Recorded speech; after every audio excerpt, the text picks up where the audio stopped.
¿no es cierto? En este punto, y esta es la idea que él trae. La segunda presidencia Roca en gran medida es una presidencia de reformas frustradas. Es decir, así como en la primera presidencia la idea central era la construcción del Estado Nacional, de un Estado que todavía no estaba.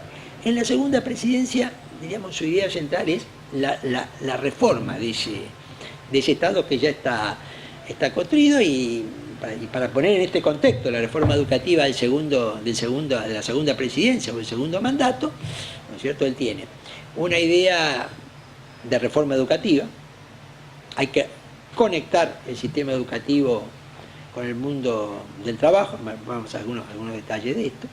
Tiene una idea también en materia militar, que es la reforma militar, que es la que concreta con el servicio militar obligatorio, en aquel momento, que tuvo en aquella época, después lo fue perdiendo, pero tuvo una función social también de integración de los hijos de los inmigrantes e incluso también de educación, porque todavía estaba llegando en ese momento, estamos hablando a principios del siglo XX, un tercio de los que estaban llegando a la conscripción no sabían leer y escribir, todavía un tercio. Hemos pasado del 10 al 66%, pero todavía un tercio de los que están llegando no saben leer y escribir. Esto, ¿no es cierto?, completo. La reforma educativa, ¿no es cierto?, la reforma militar, la reforma social, que es un tema a veces poco conocido, ¿no es cierto?, la reforma social, que se concreta en el Código del Trabajo que redacta el ministro del Interior de Roca, el último ministro del Interior, que es Joaquín B. González, que es un tema realmente, digamos, muy interesante en el sentido que es un código de más de 400 artículos, y en realidad es el primer proyecto de reforma social integral, ¿no es cierto?, en ese punto. Hay un plan, otro proyecto en alguna medida, de reorganizar los ferrocarriles, e incluso de reestatizar determinados ferrocarriles, consideraba que eran, ¿no es cierto?, que eran claves en este punto. La reforma electoral, que se sanciona, es decir, la que llega a sancionar es la reforma militar y la reforma electoral, que la sanciona en 1902, que establece, ¿no es cierto?, la elección por circunscripción, voto voluntario, elección por circunscripción al estilo inglés, de acuerdo al modelo británico. Es decir, la idea de Roca era partidario del modelo de reforma política inglesa, gradual, decía, ¿no es cierto?, de acuerdo a una mentalidad, llamémosle así, sociopolítica conservadora, ¿no es cierto?, que él tenía, y la sanciona, y la elección de 1904 se hace con esta ley. De ahí es que Argentina tiene el primer diputado socialista de América Latina en 1904, que es Alfredo Palacio, pero que inmediatamente cuando viene el presidente Quintana se deroga, ¿no es cierto?, esta ley. Quizás, aunque no produció un cambio significativo, la estructura conservadora resistía aunque fuera un cambio mínimo, todavía en 1905 cuando se deroga la ley. Es una idea de reforma, ¿no es cierto? La reforma educativa, ¿no es cierto?, también había habido una reforma que sí se concreta, hay una reforma constitucional en 1898, Roca es presidente provisional del Senado y es presidente de la Constituyente, y ahí se crean 3 ministerios nuevos. La cantidad de ministerios estaba en la Constitución, y eran 5. Entonces, para crear el ministerio nuevo había que cambiar la Constitución, y ahí se quedan 3 ministerios: Agricultura y Ganadería, Marina, separado de Guerra, y Obras y Servicios Públicos, que eran áreas que el Estado necesitaba, diríamos, como nuevas áreas en las cuales desarrollar, etc. En este contexto es que ya en 1899 plantea el tema de la reforma, ¿no es cierto?, la reforma educativa. Esta idea, ¿no es cierto?, hay que conectarla con la práctica. Se ha transformado el sistema educativo en algo excesivamente teórico, digamos, y no está funcionando conectado con la práctica. El modelo que él veía como referencia, el modelo de Estados Unidos, que había reconectado. Mañasco se pone a trabajar, ¿no es cierto?, activamente en esto, plantean una idea que es interesante porque tiene mucha vigencia hoy. Dice, cada etapa educativa tiene que tener un fin en sí mismo. Cada etapa es un error de concepto, que cada etapa educativa, su fin sea preparar para la siguiente. Porque muchos no llegan a la siguiente. Muchos no llegan a la siguiente. Tal vez se dice, mire, entonces cada etapa educativa tiene que cerrar un ciclo. primaria, la secundaria, ¿no es cierto? Porque si no, la mayoría queda con algo inconcluso, porque, ¿no es cierto? Entonces, hay que cerrar, ¿cierto? Es decir, como insisto, en la primaria tiene que dejar a alguien capacitado para los trabajos básicos, la secundaria, ¿no es cierto? Un ciclo en sí mismo. Y ahí plantean, básicamente, dar vuelta en el sistema en el cual, en ese momento, la Argentina tenía 20 colegios nacionales. Plantean que la mitad se transforme en colegios de industria, agricultura o más, de artes prácticas. Ahora, esta reforma, ¿no es cierto?, ¿qué pasó? La provincia la resistieron, porque las provincias consideraban, y acá entran a jugar los factores culturales, que le transformaron un colegio nacional en un colegio de agricultura y ganadería, en un colegio de industria, en un colegio de comercio, era como un demérito. Es decir, que era una pérdida de categoría cultural, digamos, no de categoría educativa en sí misma. Y entonces hay en el Senado una posición realmente muy fuerte al proyecto educativo.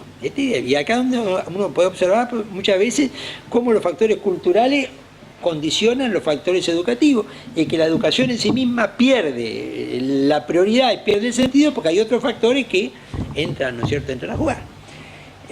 En este sentido, igual se llegan a mandar más de 100 estudiantes becados a colegios de agricultura, ganadería e industria en Estados Unidos entre 1900 y 1903, en la idea de que, ¿no es cierto?, así como Sarmiento en alguna medida tomó el modelo de Estados Unidos en cuanto a las maestras normales, todo este tipo de cosas, Roca lo tomó también a este modelo, ¿no es cierto?, en cuanto a la vinculación, ¿no es cierto?, con el mundo del trabajo.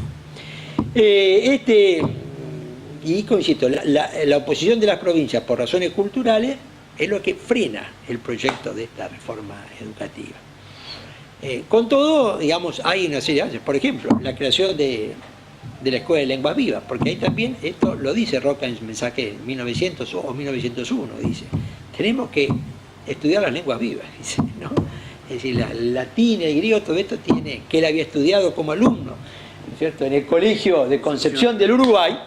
También dice, pero para el mundo moderno necesitamos que la gente conozca lengua viva para poder interactuar, ¿no es cierto?, con la gente de otros países. Por ejemplo, la creación de lengua viva viene como el Instituto Joaquín B. González, también es porque Joaquín B. González era ministro de Roca en ese año, también se quiere. También una idea de llevar a la práctica el tema hay una reacción, hacen una reacción contra esta idea.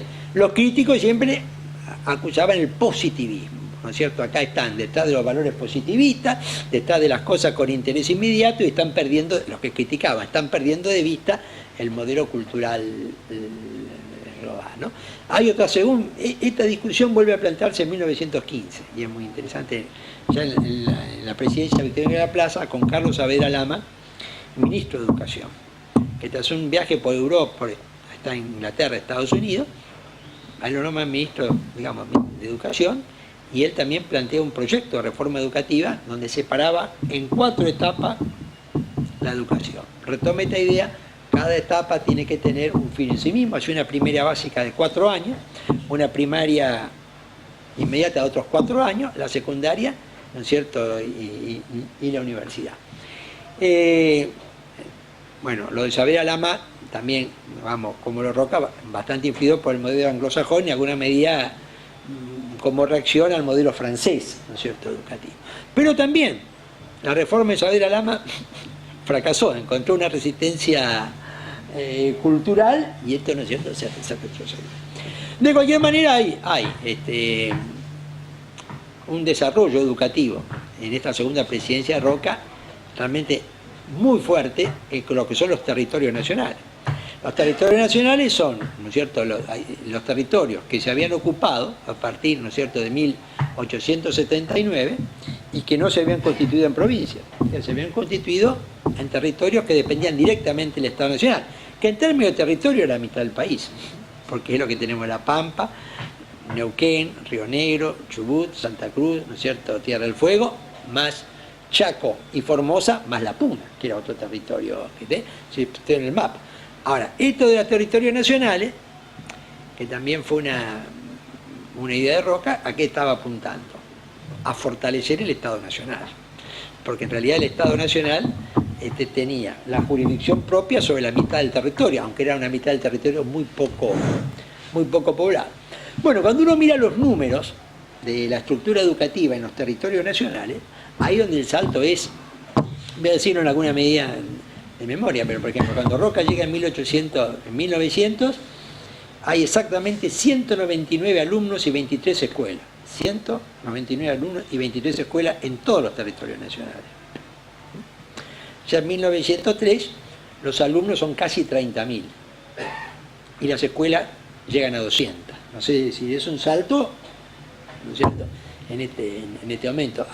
En alguna medida reproduce el salto cuantitativo en los territorios nacionales, que insisto, poca población, pero la mitad del territorio. Poca población para la mitad del territorio, que en la primera presidencia, ¿no es cierto?, había hecho, ¿no es cierto?, en el territorio, ¿no es cierto?, en el territorio nacional. Ahí hay un gran esfuerzo, ¿no es cierto?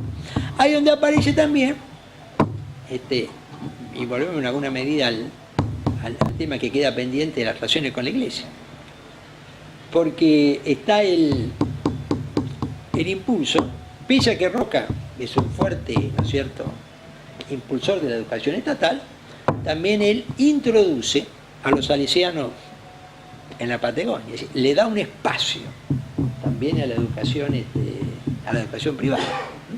Y la orden salesiana también es así, que cuando Roca marcha al Río Negro en 1879, en su columna lo lleva a Monseñor Espinosa, que es el número 2 del Arzobispado de Buenos Aires, y a 2 misioneros, ¿no es cierto?, misioneros salesianos. Los salesianos, que, digamos, decir, la estructura es estatal, pero no es una estructura estatal que niegue que el sector privado pueda tener un papel. En el caso de la educación, se lo da a la orden de los salesianos, que en la Patagonia juegan un papel importante en materia educativa, no tanto por la cantidad de escuelas o institutos, sino por cierta calidad, ¿no es cierto?, que ellos van, ¿no es cierto?, que ellos van teniendo.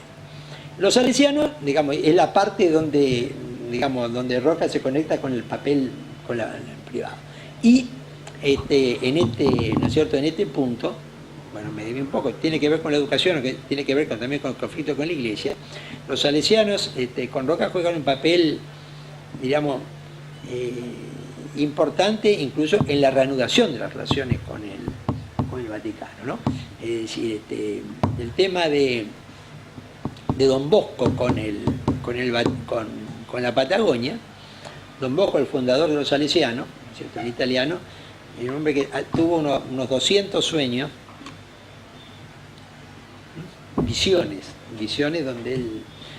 Uno de los sueños que tiene, en el año 1872, está conectado con, digamos, ve una gran llanura, una enorme llanura, con una cordillera en el fondo, con gente muy primitiva, ¿no es cierto?, que pelean entre ellos, que otros pelean contra un ejército vestido al estilo europeo, y durante 2 años Don Bosco está buscando en qué parte del mundo encaja ese sueño.